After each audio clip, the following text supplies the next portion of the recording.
Welcome to this session of our premarital series, Forever After. This one is on communication and conflict resolution. And I want to tell you a little story as we begin. There was a guy that had a bird in a pet shop, and his favorite customer would come in, but she wasn't real attractive. And she would come in, and this bird would say, "You ugly, you are ugly, you are so ugly." And she would get offended, and so the guy went to his bird and he said, "You can't do that. You can't talk like that to my best customer." Next day she came in, that bird said, "You ugly, you are so ugly." And a guy went back and he said, "I'm telling you, I can eat you. I can kill you and eat you." And the next day, woman came in and said, "You ugly," and the guy ran over and he grabbed him and he said, "You are going to have to stop that." And the next morning the woman came in and the bird looked up at him and said, "You know, there are ways to deal with communication, and sometimes straight out isn't the way to do it."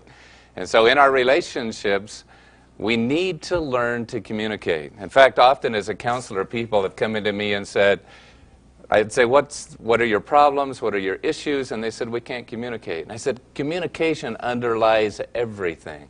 So almost every situation that you're going to face in marriage is going to have that underlay of communication. And communication is so important. And not only just communication, but conflict resolution. How do you go about having a healthy family fight? And that's what this session is going to deal with today. So the very first principle that you need to know is that the goal of conflict is not to win, but to resolve. Anytime you get into where you're chasing your tail and somebody says, "You did it," "No, I didn't," "Yes, I did," "No, I didn't," anytime that you're trying to prove your point, anytime that you're trying to win, means that if you win, somebody else loses. And so we can't have a winner and a loser. The goal of conflict is not to win, but to resolve the issues. And we have to be aware of that and to deal with communication and conflict resolution in that way. So our goal today is to go through 10 rules of how to have a healthy family fight.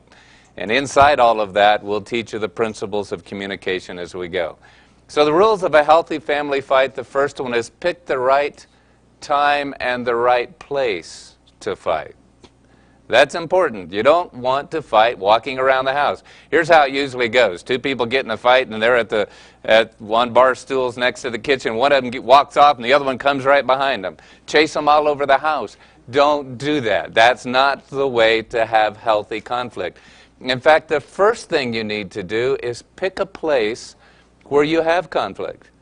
Now at our house, I have a counseling office in our house, and so we go in there and sit down, except Lori won't let me sit in the counselor's chair. He has to fight with That it's a place of power. I have to go sit someplace else. In fact, one time we were in there and we couldn't come to a resolution, and she said, "Well, what if we were just a couple you were counseling? What would you say?" And I put that hat on and said what I would say, and it worked, and we did it. But generally, you don't have yourself as a client, otherwise you're a fool for a client.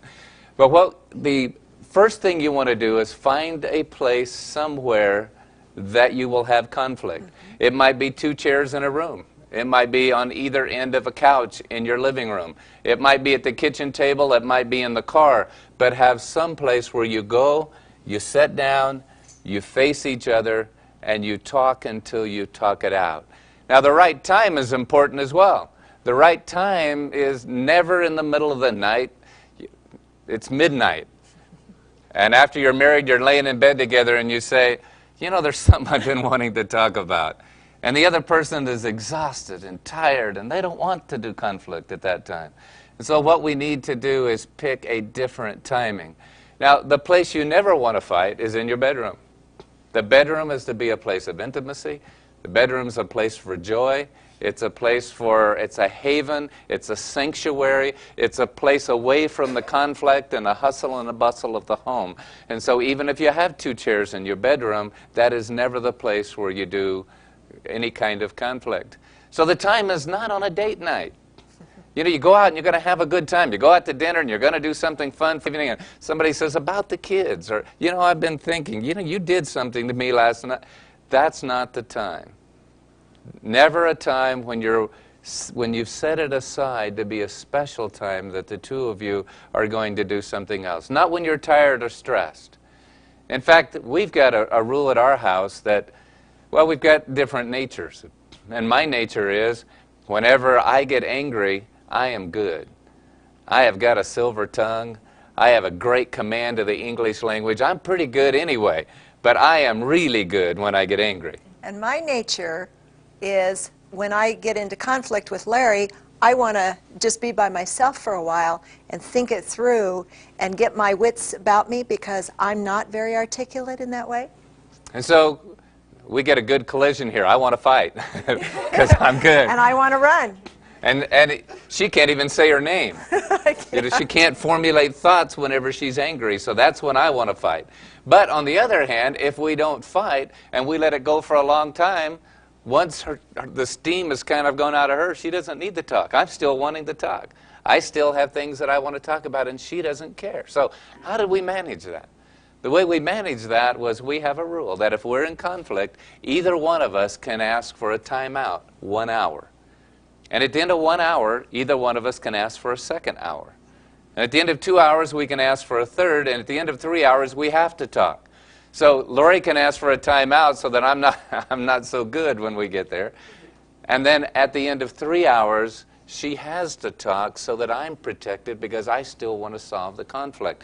And so those are the kinds of rules that you can put in place around where you do conflict, when you do conflict, and how you work out the timing. You can do any kind of a timeout structure that would work for you, but I suggest you do it, because when the heat of conflict, sometimes you just need to stop and go to your corners, think it through, pray it out, get calm again, where you can come back together and in an intelligent and a non-destructive way talk to each other. The second rule is learn to listen. Learn to listen. Learn to listen. The scripture says this: my dear brothers, take note of this. Everyone should be quick to listen, slow to speak, and slow to become angry. For man's anger does not bring about the righteous life that God desires. That's James chapter 1. Be quick to listen. First, God put it first. Slow to speak, and then slow to become angry. So let's kind of take an inventory here around listening. Let's see how good you are. The answers that you can use here are usually, sometimes, and never. And so question 1. When my fiance is speaking, my mind wanders. That person sitting next to you, how many is that true of, those of you that are up here? I see some real tentative hands going up. You don't want to get in trouble already this early in the session. Sometimes we make someone else speaking just background noise. The minute they start to speak, our mind just goes, and our mind is wandering while they're talking, but we're good. You know, we're looking, we're nodding, we're acting like we're present, but we're off somewhere. You know what I'm talking about. The second question is, when I disagree with my fiance, I shut him or her out of my listening. When I disagree, I just check out. I quit listening. How many of you usually? Sometimes. Never. Now you got to be one of those. Nobody's going to raise their hand. Takes brave folks. Yes, the next one is, I interrupt my fiance when he or she is speaking. As a counselor, I watch this happen all the time, where somebody begins to speak and they jump in. Either that or they listen with their motor running. You know, they're just waiting. Just waiting to say something. Or we finish their sentence for them. Or finish the sentence for them. I used to tell Lori early on, she used to do that. She doesn't anymore. I'd say, I can't even take a breath. So once I start a sentence, I've got to speak short sentences, because I've got to go all the way through. Because if you take a breath, someone else steps in, finishes your sentence, and you may say, that wasn't what I was going to say at all. So it's important that we understand that we listen. Listen. And when we listen with that contact, eye contact. I'll talk more about some of those. But to show that we're interested, and then when they finish speaking, make a mental note. Count to 5. 1, 2. And then you can talk. A pause in between. A question to draw out what they're saying. The next question on the inventory is, I'm thinking of my answer when my fiance is still speaking. So all we have is you're talking, I'm loading my guns, and as soon as you finish, I fire, and while I'm firing, you're loading your guns, and you fire, and nobody's listening. In fact, I have stopped couples, and I would say, were you listening to him? Oh, yeah. What did he say? Well, I don't know. And it really is a good exercise to even stop yourself and say, could I repeat back what they just said? There's no accident that the Scripture puts listening ahead of speaking. And sometimes when we're in conflict, what I will say to Larry, if I don't feel like he's listening to me, I'll say, what did I just say? Can you repeat to me? Can you feed back? There's what they call the feedback loop in communication. And I'll ask him, I'll say, did you understand what I said? Or can you put that in different words? Or do you know what I'm talking about when I say that? And so he feeds back to me, and it's really, really important because then I know that he got it. So he was listening very well. My answer is I get paid to listen. Yeah, he does. But here's a danger. Let me give you this one. Because part of what we need is we need that focused listening, because some people are polyphasic. Polyphasic means you can do something else and listen. I can read and listen. I can watch TV and listen. I mean, that's just how I'm wired, how I'm put together. Lori isn't that way. If I'm looking at her and there's a TV up here and her eyes shift to the TV, I've just lost her. That's right. And sometimes when we go to a restaurant or something, I have to sit in a certain location so I'm not distracted by everything else around me, because I have to focus on one thing and one thing only. And I'll just be going like this and be doing different things. So I know that about myself, and so I work with my husband that way. So if I've got something, I strategically set myself in a place where I'm not distracted. And because I can listen and do something else, it's very discounting if I watch TV while she's talking. It's very discounting if I read while she's talking. It's you lay it down, you turn, you focus, and you listen. If we will learn to listen and just skip speaking for a while, we'll go a long ways in relationships simply learning about the other person. In fact, Lori and I did an exercise one time. We went on vacation and we took a book with us that had some exercises in it to learn about each other. We'd been married probably 12, 13 years, and it had questions to ask about each other. After 12 or 13 years, I didn't know that royal blue was her favorite color. I didn't know that lilies were her favorite flower. And maybe somewhere along the line she had said that, but I didn't listen as well as I should have. Let me give one more example of how good a listener Lori is. We were listening one time on vacation with another couple, and the lady said, when I was a child, my mother would get me clown donuts for my birthday. Clown donuts went in my head and right out the other side. Lori let it come into her head, it stopped. And when it came this lady's birthday, actually before that, she called her mother in another state and said, how do you make clown donuts? And her mother sent a picture of the clown donuts. Lori took it to a baker, had the baker make the clown donuts. We were out of town that weekend of this lady's birthday. We got up at 5 o'clock in the morning and drove back just so that we could get those clown donuts and take it to this lady for her birthday. I wouldn't have thought in 1,000 years to even hear clown donuts, much less do something about it. So I work on my listening skills around those things. It never passes Lori by. See, that's the mark of a listener, where you really hear and file away and put it someplace the things that are coming to us, especially around that person that you're going to marry, especially to know who they are and things about them. There's a real danger in that. One time at a Valentine's sweetheart banquet, we had couples come, and there was a couple that had married for 13 years.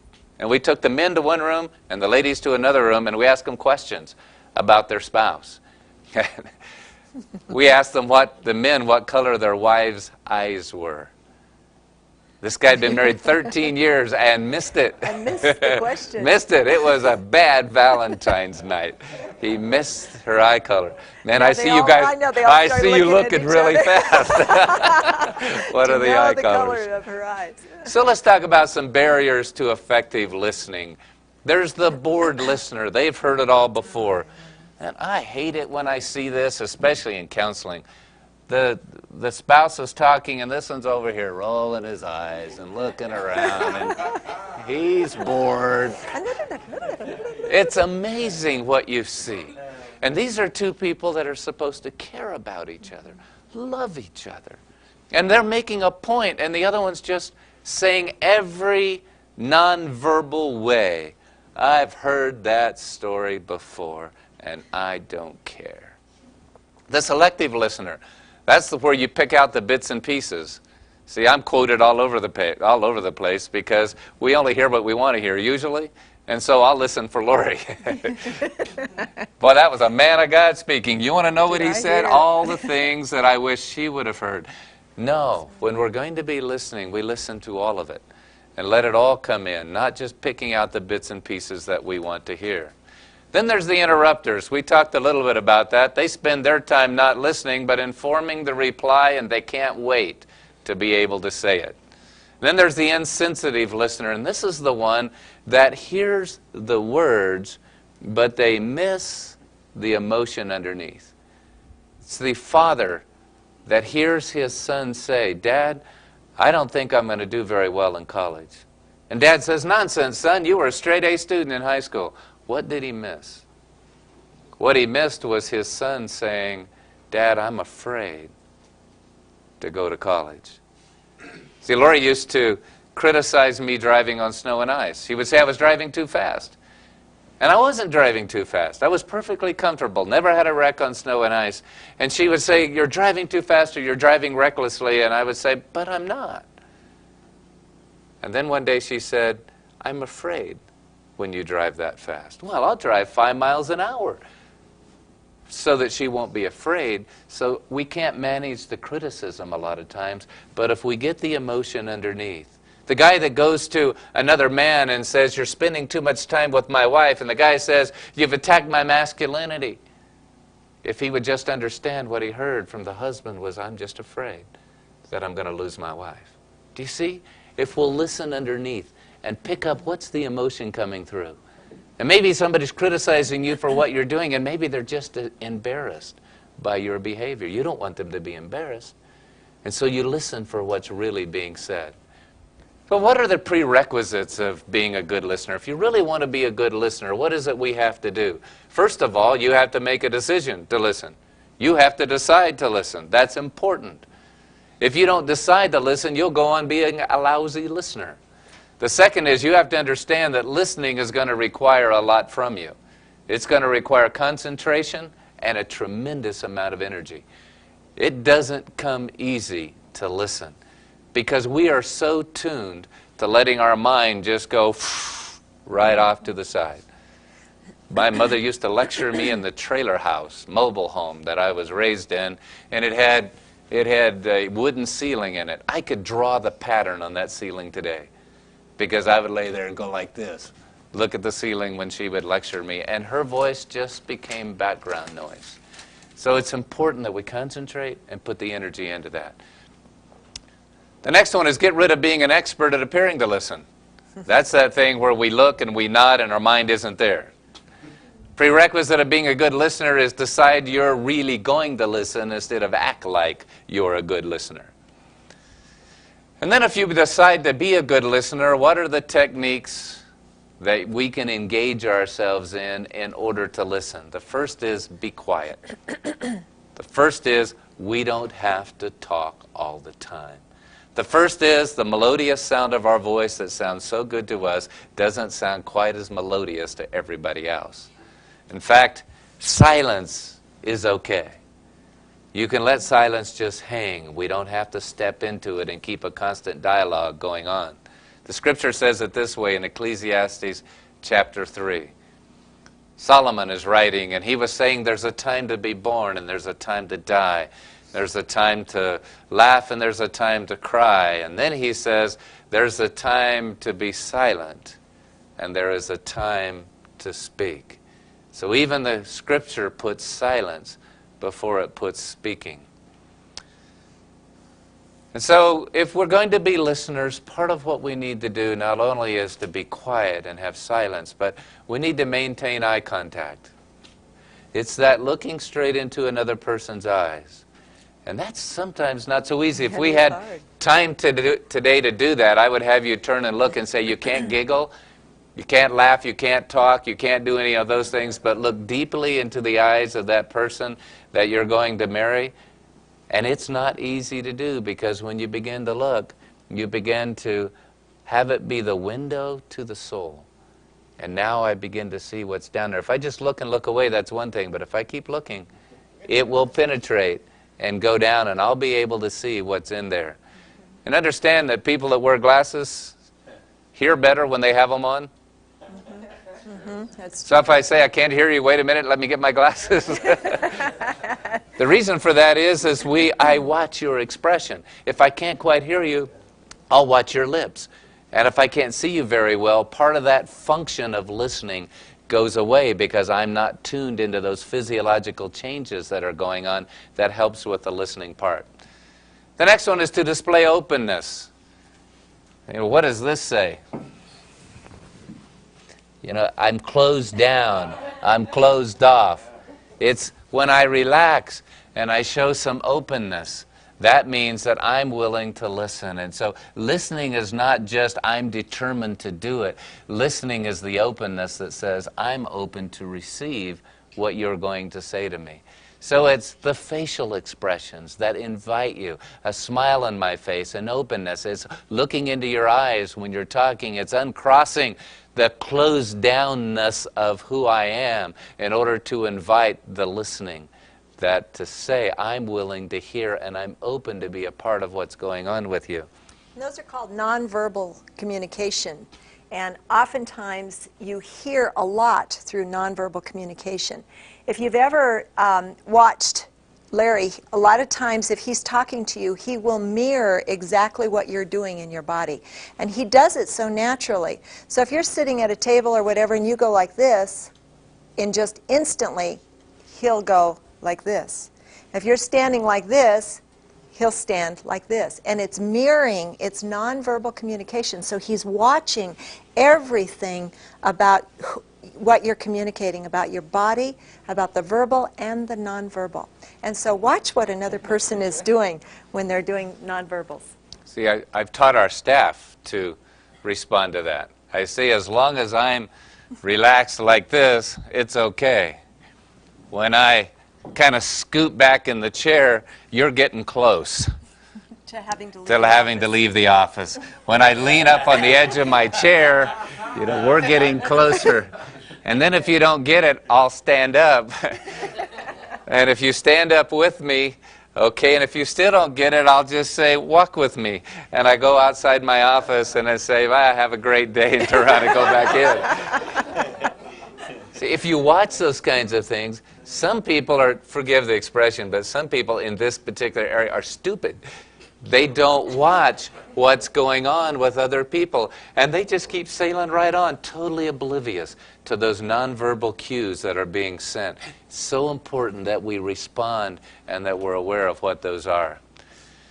Listen without response. Don't switch issues. Flipping issues, one of the most dangerous pieces of communication that we can do. So I come to Lori and I'll just go to something that everybody could understand, that kind of pain.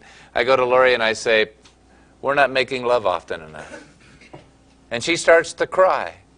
And she says, well, my past. I mean, all the things of my past. And, gee, you know, I've been trying, but I can't. And I say, oh, now we're into her problem.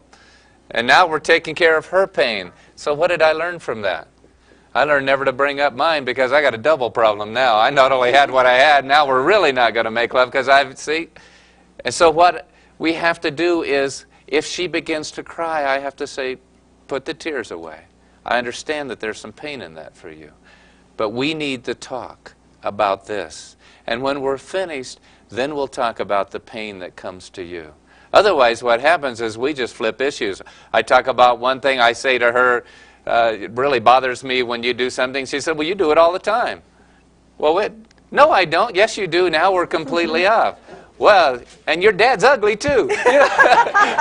No, he's not. So we just go flipping issues, one to the other, to the other, to the other, and you've covered 10 different issues, haven't solved any, and we don't learn to concentrate just on one. And it's interesting, the first time that we tried that technique, what happened was I got my feelings hurt because he said, you know, hold on to your issue, we'll deal with it later. Well, we had already decided previously that we were going to try it, and I still got my feelings hurt. But after that happened a couple of times, I realized that mine was faulty communication in what I was doing there. And so I had to get over that and realize, because every time he would come back to my issue, or every time I would go back to his, and we just never let it go away. So you have to try that, and it does work. It's great. And you never become an expert at it, because Lori still reminds me, I thought we were talking about my issue. Oops. Every once in a while. Provide feedback. You know, somebody just said, Lori asked me last night, she said, asked me to wake her up at a certain time this morning, and I didn't say anything. And so she said it again later on, and I said, that's the second time you've asked me that. She said, I never got a response. So, you know, I heard it, but I didn't respond. And so it's that thing that you nod, yes, I heard you. I feed it back that I heard you. It's It's something that indicates you're alive and well in this conversation. And they're not just talking to a brick wall or to a log. Well, number 3. Rule to have a healthy family fight and communication is learn to control your tongue.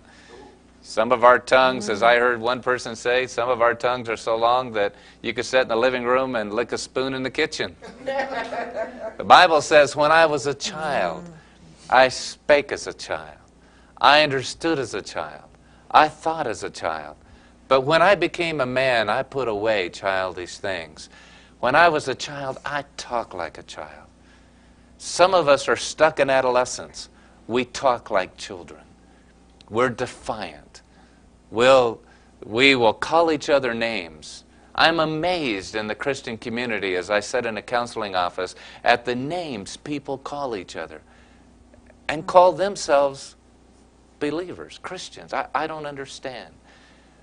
When we became an adult, we put away childish things. We put away na-na-na-na-na-nas. We put away all of those things that deliberately hurt someone else. And then the scripture says, if anyone considers himself religious and yet does not keep a tight rein on his tongue, he deceives himself, and his religion is worthless. His faith, his walk with God is worthless if he can't control his tongue. We do not have unbridled license to say anything we want to just because that's who I am, and I always just tell it like it is. Telling it like it is, especially in relationships, will hurt us. The scripture says in Proverbs 15, the tongue that brings healing is a tree of life, but a deceitful tongue crushes the spirit. The scripture says in James chapter 3, with the tongue we praise our Lord and Father, and with it we curse men who have been made in God's likeness. Out of the same mouth come praise and cursing. My brothers, this should not be. How can we, out of the same mouth, out of the recreated mind that God has given us, out of the Galatians 5:22, the fruit of the Spirit, the fruit of the reborn man is all of those things: love, joy, peace, long-suffering, all that whole list. And the last one of those is self-control. Our tongue, our mouth. We can't have a fountain inside that says, I love you with one breath and calls them a name with the other breath. So now that we've learned how to listen, what are the rules around speaking? There are 5 levels of communication and communication blockers, but most relationships can go through level 1, 2, 3, and then they dip their toe in 4 and go back to 1. And so let's talk about what those 5 levels of communication are. The first communication level is just small talk. Hi, how you doing? Gee, hi, how you doing? I'm fine. How you doing? Oh, I'm doing all right. If I say, hi, how you doing, I don't want to know how you're doing. That's a greeting. Don't stop and tell me. It's just, how you doing? What I want to hear is fine. It's small talk. We're not in relationship yet. The second level is now we're going to have a factual conversation, and that might be... Well, I can't believe the Broncos this year. They didn't do so well, did they? I mean, they didn't make it to the playoffs. See, now we're just talking about what happened. Broncos. We can talk about another ball game. We can talk about the weather outside. We can talk about, but it's simply repeating facts. We have no risk. Hi, how are you? No risk. Talk about facts, no risk. Then we go to level 3. Now I'm going to put my opinion on what we've been talking about. I'm going to risk enough to tell you what my opinion is. Well, I was on the internet the other day and I saw how anti-Semitism in our country is really starting to rear its ugly head again. And it really grieves me to see that, because our Jewish brothers are our friends, and boy, I'll tell you what, it really affects me. So see, she's talking now. She's willing to take a stand on behalf of the nation of Israel. See, many times we won't risk our opinion in communication because we wait to see what everyone else thinks about it first. And so if you think it's okay, then we'll chime in. So the next piece of risk is where we're willing to open our heart and talk about what our opinion is. Now, many of us can get to here. The next level is the one we have difficulty with, and that's where we connect our feelings and emotions to this. How do we feel about it now? Darling, the other night when we were having dinner, I just didn't feel very important to you because the cell phone kept ringing and you kept answering it, and then of course I'd just keep eating my food, but it really hurt my feelings when you did that. Now what's the first answer I want to have?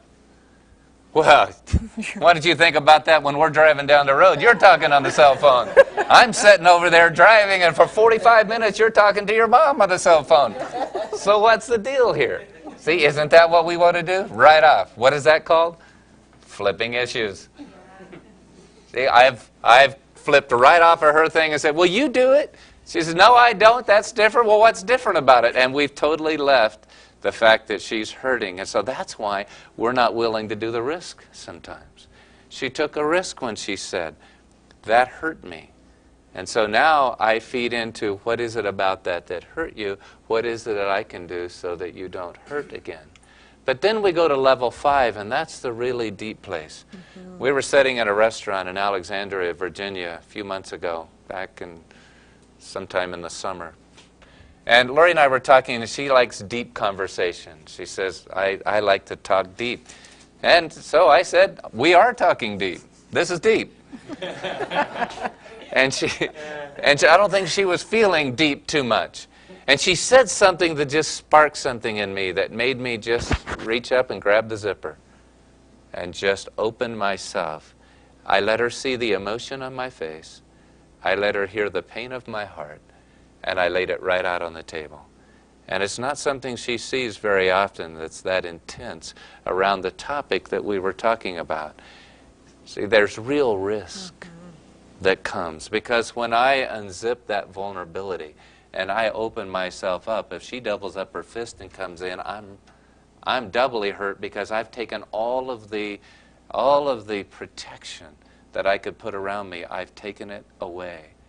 See, in relationship, what marriage is going to require you to do, it's going to require you to be vulnerable and to open yourself up for hurt. If you're not willing to take that zipper down and say, here's who I am, this is how I hurt, this is what I believe, these are my fears, this is what I'm afraid of, this is what will hurt me. And if I'm not willing to do that, I'll never get to level 5. And level 5 is where a marriage has to exist. So there are some communication blockers that keep us from being able to communicate. And the first one are gunpowder words. You walk in and say, good morning, Chubby, how's the diet? That's not going to get you very far. How long are you going to postpone cleaning your closet this year? Do you know what your gunpowder words are? You probably do. Blow them up. Because we all learn what buttons we can push, and so we'll push the buttons, right, get the rise out of them, and that's why. You sit down and you ask, why did I do that? Ask, why am I going to do that? Instead of, why did I do that? And the marriage will be a lot safer. And then there's some communication blockers, things that stop our communication from happening. And the first one is silence, that pouting thing. where you're just going to punish them because you're quiet. Now, see, I learned how to do this. I learned when I was in high school that if I just started looking melancholy, my dad would ask me what's wrong with me. So I'd go to the table and I'd just kind of look down. You know, everybody asked me something, I didn't say anything. I looked at my plate. I was good, really good. And then pretty soon, what's wrong, son? Nothing. What's wrong, son? Nothing. Come on, son, tell me what's wrong. Nothing. So he'd take me out the garage, set me down, and finally get it out of me. And I learned that the only permission I had to say what was wrong with me was when somebody drug it out of me. And so then I went into my first marriage. My wife knew that. My ex-wife knew that game. What's wrong? Nothing? Come on, tell me what's wrong. Nothing? Man, we did it well. She came right in, danced that dance with me. And so I learned that that's how you do it there. I learned that the only permission I had to tell her when something was wrong was when she said, what's wrong? And I said, nothing. What's wrong? Nothing. Well, then, Lori, one day she says to me early in our relationship, when I go into my pouting act, what's wrong? Nothing. Oh, I thought something was wrong. And off she went. Wait a minute. You don't understand. You're supposed to say, what's wrong? I'm supposed to say nothing. You're supposed to say, come on, what's wrong? And I'm supposed to say nothing. And about 6 or 8 times and a couple hours later, I can finally tell you, you don't know the rules. And I learned that I've got about 15 seconds to get it out. But see, communication blockers are when we begin playing the pouting, the sulking, the silence, the punishing game. That will stop communication. When you want to go silent, don't go there. It's a control device and it's punishing. Another communication blocker is superficiality. John Powell wrote a book. He's a Jesuit priest, and he wrote a book called Why Am I Afraid to Tell You Who I Am? See, I can pull down a mask, and if you don't like that one, I can pull down another one. If you don't like that one, I can pull down another one. And I'll find one you like. But when you get to where you are now, when you're at that point where you're saying, I'm going to consider marrying this person, the level 5 risk is I now have to put up all the masks. Frank Wilson wrote a book called Unmasking the Lone Ranger, taking the mask off. So now this is who I am. That's all I got. And if you don't like that, then I don't have anything left. But that's what's required between us. Why am I afraid to tell you who I am? Because when I do, I have nothing else left. And you may not like me. It's been said that you'll never establish relationship until you've said the last thing. You'll never be safe until you've said the last thing. The last closet open, the last skeleton exposed, the last piece of your history told. Because otherwise you'll be afraid. And you'll think, if I tell them that last thing, then they may reject me. But there's nothing more exciting than when I've said everything and she still is there. A testimony that I have to that I'd like to share with you in my heart is that when I came into the marriage with Larry, I had not shared with him that not only did I have one abortion, but I had 2. And I shared that I had 1 abortion, but I didn't tell him about the second one. And I remember being home sick one day. Those sick days are really good for me. God must really deal with me on those sick days. But those sick days, that particular day, I remembered that in my heart, I had to come totally clean. Because that was the last thing that I never told him. That was the last thing I needed to tell him, that I never told him before we got married. And it was a couple of years into our marriage, and I called him at work, and I said, sweetheart, you need to come home, and I have something that I have to share with you. And I remember taking him into the counseling office where we talk often, and I got on my knees, and I said, I am so sorry, but I have to tell you this. I cannot live with this any longer. And I got on my knees, and I shared with him the story about that and told him what had transpired and why, and I asked for his forgiveness. But I knew right then and there that I could have lost my marriage because of that. Because I had betrayed him going into the marriage, and I wasn't total, upright and faithful and honest totally with him in the very, very beginning. And I needed to tell him that one last thing. And I remember that was a day of freedom for me. And of course I didn't lose my marriage over that, and he was very forgiving. But I didn't know that. because I thought that he might leave me for that. But I told him the last thing that I needed to tell him. And that's when I began to blossom as a wife, because I was whole then. And we were whole. We were that one flesh, and we could go on with our lives. So important. And especially now when you can expose all of that and go in with a light heart. Otherwise, Lori lives several years afraid. What would my response be if she told me? And if you get it all out on the table ahead of time. That's why I said exchange credit reports. That's why I said exchange criminal record reports. It's not what's on them. It's that you've disclosed the truth. Disclose where you've been. God is faithful. His mercies are fresh every morning. God is a God of restoration, and we don't have to live our past, but we have to at least be vulnerable enough to share our past so that there are no secrets, there's no sense of betrayal when this information surfaces somewhere down the road. And you walk in with a clean heart and a clean spirit and a light heart and a light spirit that says there are no more secrets. Another communication blocker is the critical mouth. Words that tear down a person do not correct a problem, but just intensify it, and it will batter self-esteem in another person. There's an old saying that says, sticks and stones may break my bones, but words will never hurt me.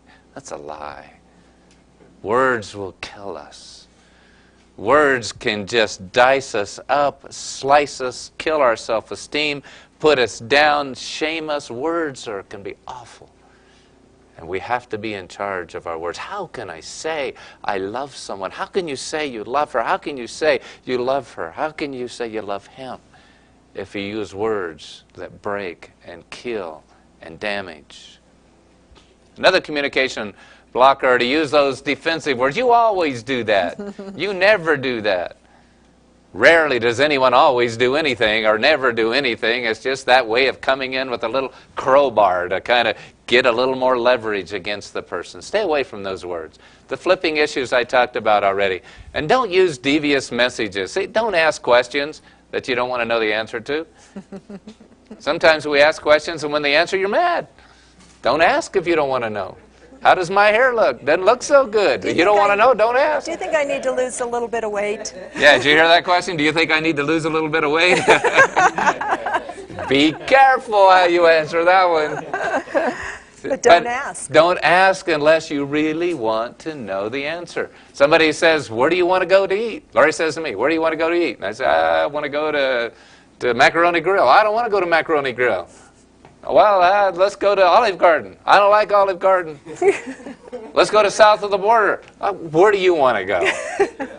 Well, she says, I wish you'd just pick a place and stick to it. Now, what kind of communication is that? But don't, if you want to say where you go eat, don't ask. If you get in a car and say, man, I really want to go to Olive Garden, okay. If she doesn't want to go, she can say. But don't ask where she wants to go hoping she'll say where you want to go. Here's a big one, and we'll get into it on down the line when we talk about the sexual issues, but don't ever say, would you like to make love? If you don't want to hear the answer. They may say no. There's another way to phrase that, and I'll get to it. Another communication blocker are shifty eyes. 55% of the message that we send is nonverbal, and eyes need to stay concentrated so that we can get as much of the message across as possible. Another communication blocker is our running mouth. Just talk, talk, talk, talk, talk. You ever listen to these talk show hosts? When somebody's calling in and they don't want to talk to them, they just turn the volume down and over-talk them. And that's what happens in marriages a lot of times. One person just over-talks the other one, and what do they learn? They learn just not to talk anymore. And nagging. Nagging is awful. Norm Wright says nagging is like being nibbled to death by a duck. Oh, it's bad. Got a good visual on that one.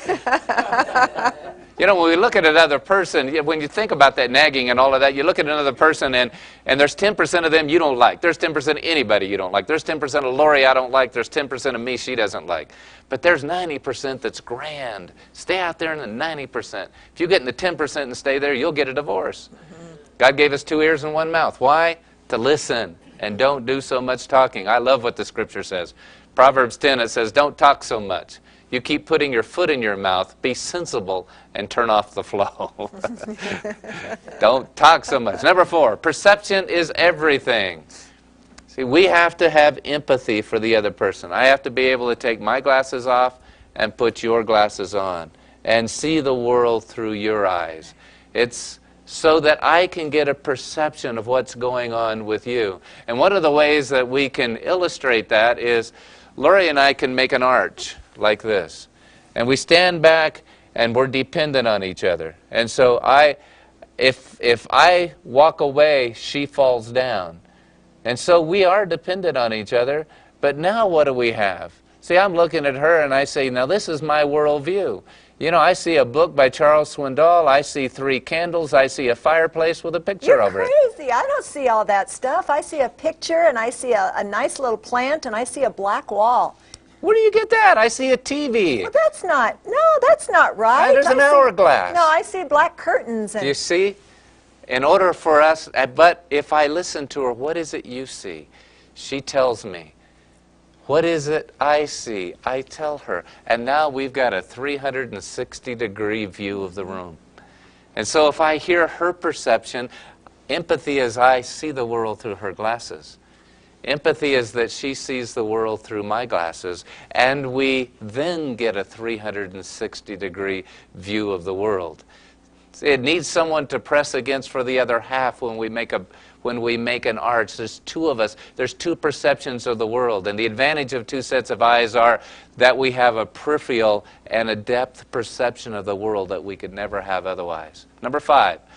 I'm going to do a whole session on this, but I want to toss it in right here. Don't bring up the past. Forgive. It's going to be a key place for you. You cannot effectively communicate when you have the weight of the whole world and all the things that have happened to you in the past, dragging that along. Can't communicate with Lori if all I can think about are the times she has hurt me. And there are 3 quick questions that I would ask you, and that is, what might you have to give up to forgive? I might have to give up the fact that they may never understand the depth to which they've hurt me. I may have to give up the fact that she'll never have to pay for the way in which she's hurt me.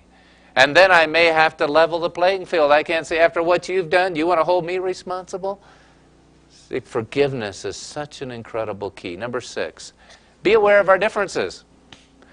See, if I come in and there's a little illustration I use. I like to walk on the beach. I love to walk on the beach. Walk on the beach? How could you like to walk on the beach when you can just sit there and look at the beautiful waves and just hear the ocean and smell it? That's dumb. Why would you want to sit on the beach when you can get up and walk for miles up and down the beach? It doesn't make any sense. I mean, I love to just sit there and just gaze into the sunset. So you'll be going into marriage and you'll have an idea about how to parent. You'll have an idea how to spend money. And if you were by yourself, the world would work fine. If she goes to the beach by herself, she can sit till Jesus comes. If I go to the beach by myself, and I walk, I never sit. I walk, I get my little chair and park it and put my stuff on it, and I'll walk all day long back and forth. That works for us individually. But when we come into a marriage, now we've got to figure out how to do it together. But she's not wrong. See, if she parents wrong, I'm in trouble. If she's dumb for wanting to sit on the beach, we're in trouble. If it's dumb the way she wants to handle money, then we're going to have a winner and a loser again. If it's dumb what I do, we're going to have a winner and a loser. So what do? We have 2 right answers. It's okay.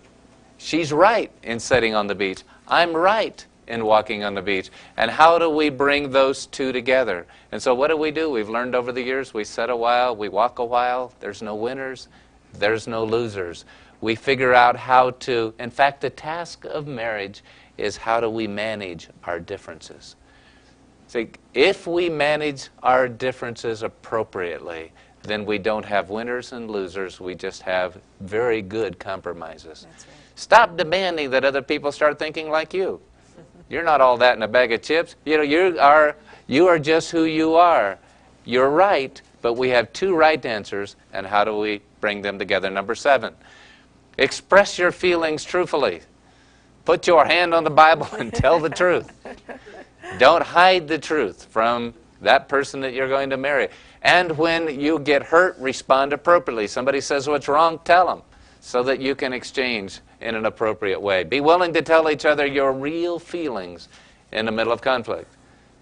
Don't hide them. Don't say, I don't know. I don't know almost always means I know, but I'm not going to tell you. So I never let anybody get away with I don't know.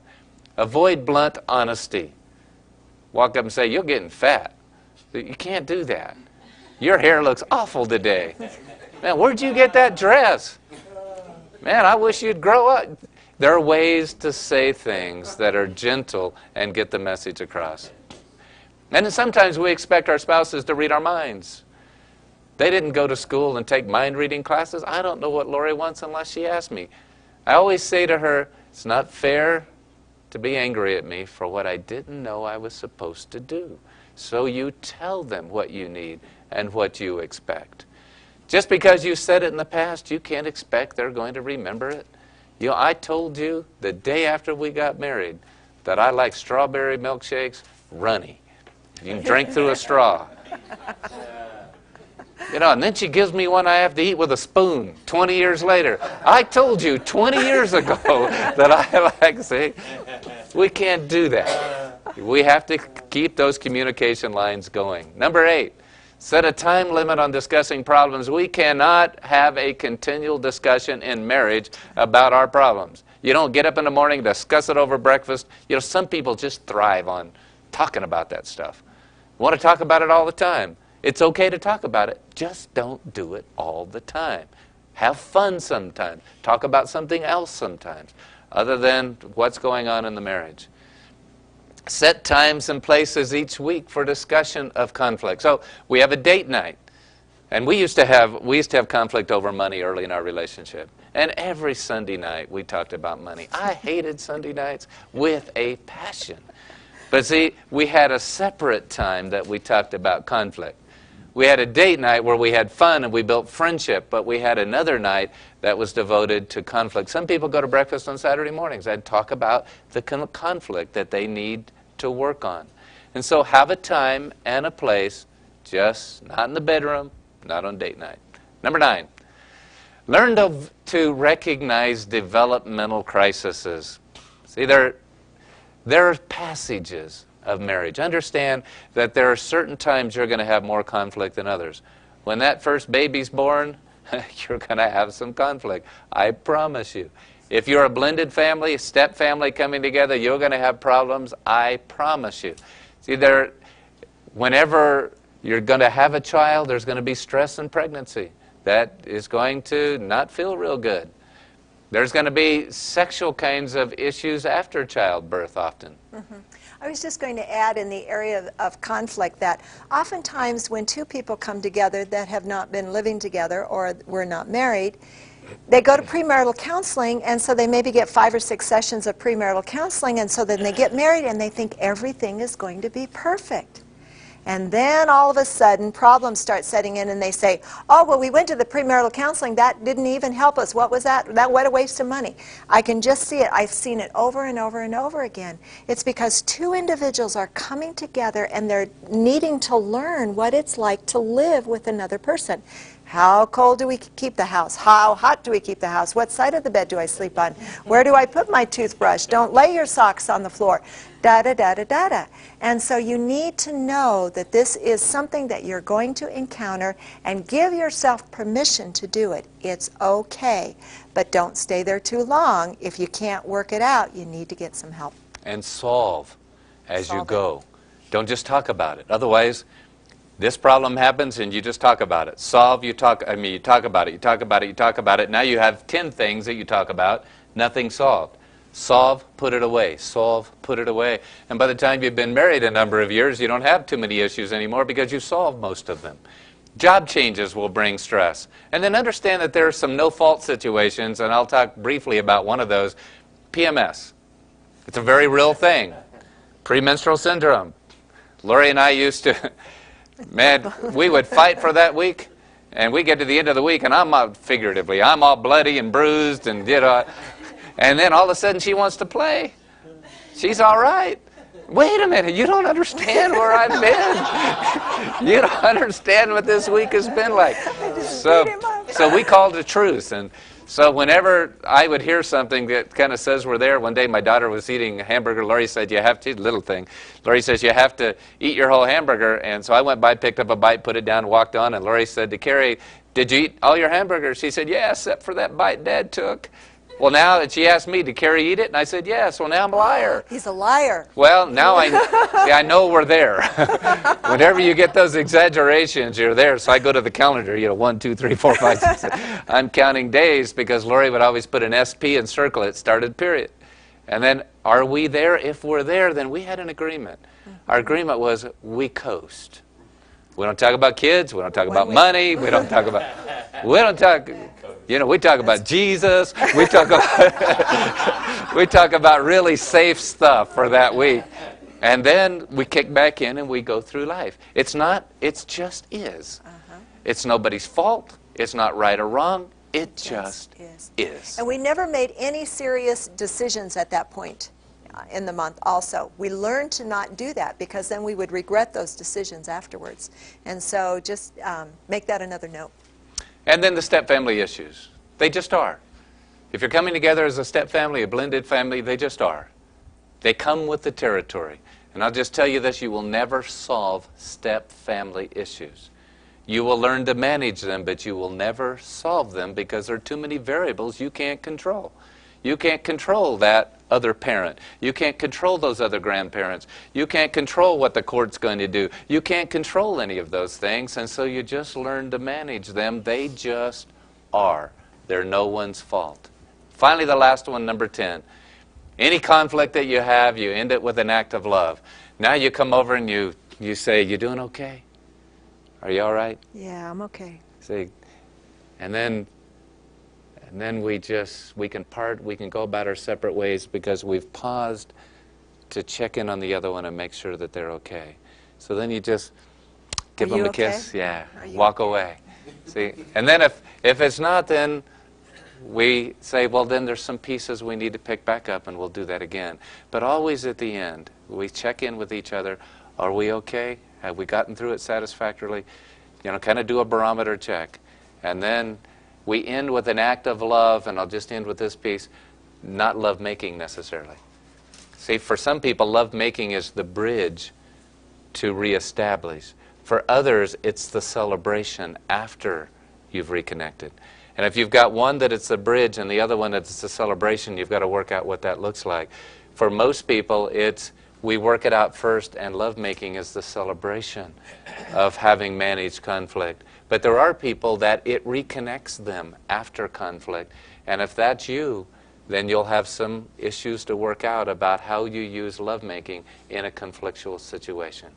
Just grab your neighbor's hand and let's close this time with prayer. Father, thank you for what you teach us, for what your word says to us about how to listen and how to speak, how to handle anger, and how to handle conflict. Lord, let your word speak into our hearts. Truly let it be a lamp unto our feet and a light into our path. Father, let us learn to walk it out because you've given us the manual that teaches us how to have an effective, satisfying, and contented relationship. We ask for your help as you touch each of these couples and each couple that will hear this by video. In Jesus' name, amen. Amen.